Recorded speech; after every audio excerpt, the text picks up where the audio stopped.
What's going on, family? Welcome to another episode of the Seasonal Road Show. I am your host, and today we're going to talk about Equalizer 3.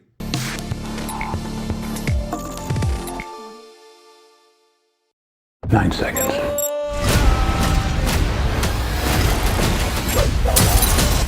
So Equalizer 3 is the final film in the Equalizer trilogy, and I honestly don't know where they're going to go from here. This is Denzel's first trilogy. This is honestly Denzel's first sequel ever done in history. And there's been a lot of talk of there's going to be a prequel somewhere.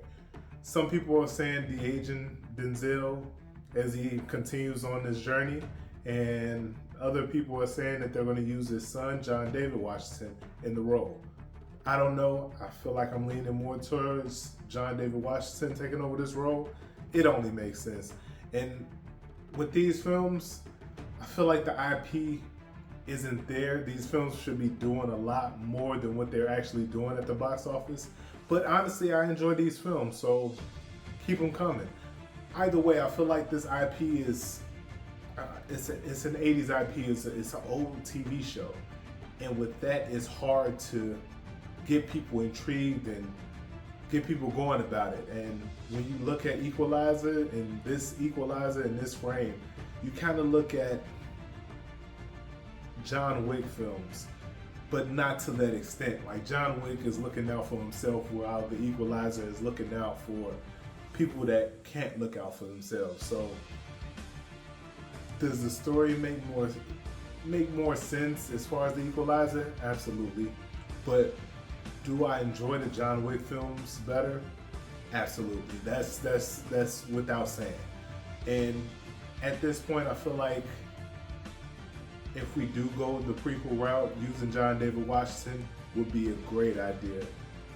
And I can see it happening. John David Washington is one of my favorite actors as of late. Like, he's been doing phenomenal jobs since he's came into the game. From Ballers to one of my favorite films of all time, Tenet. He does have this film called Creator coming out. I don't believe I'm able to give you guys the review yet. I have to check the embargo, but we're going to talk about that soon. I seen it back in May, so I'm going to watch it again before I come back in here to give you guys the details of the film. But back to Equalizer. Equalizer was honestly a film that I wasn't looking forward to. The first Equalizer was entertaining, and I just recently went back, and I don't remember liking the first Equalizer as much as I did this time around, but that was an actual good movie.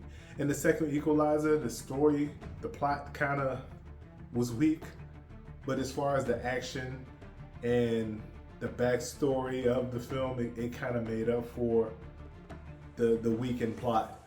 And with this Equalizer 3, I feel like again we're at this place where Denzel is older now. I can see that he's not moving like he was moving in Equalizer 1 and 2.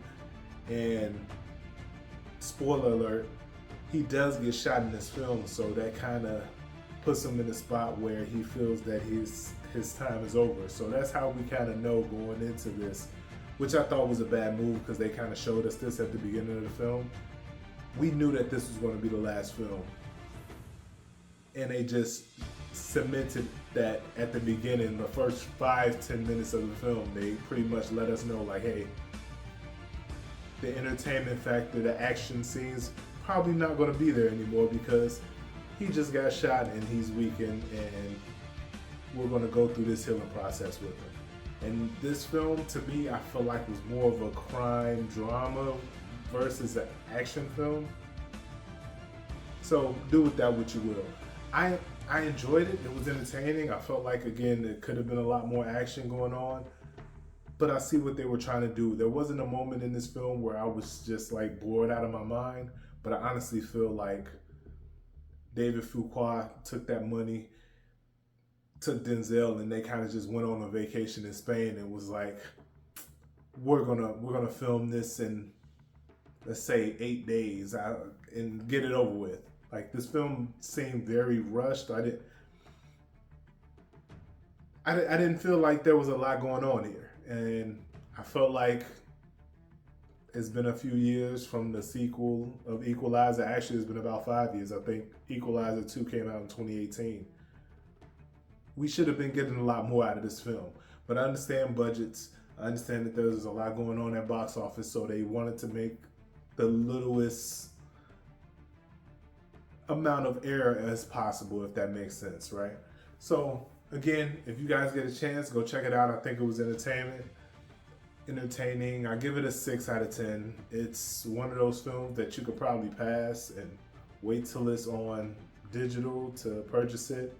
But honestly, you're not going to get away with that without that 40-foot screen for me. So go check it out if you guys get a chance. There's discounted days. Go check the movie out. It's one of those. Like it's entertaining. Just don't expect a lot of action from it. All right. Well, there you have it, people. Let me know if you're going to go see this film. If you've seen it already, go ahead and put it down in the comments. Let me know your thoughts. I appreciate y'all for tuning in. I'll see you next time. Peace.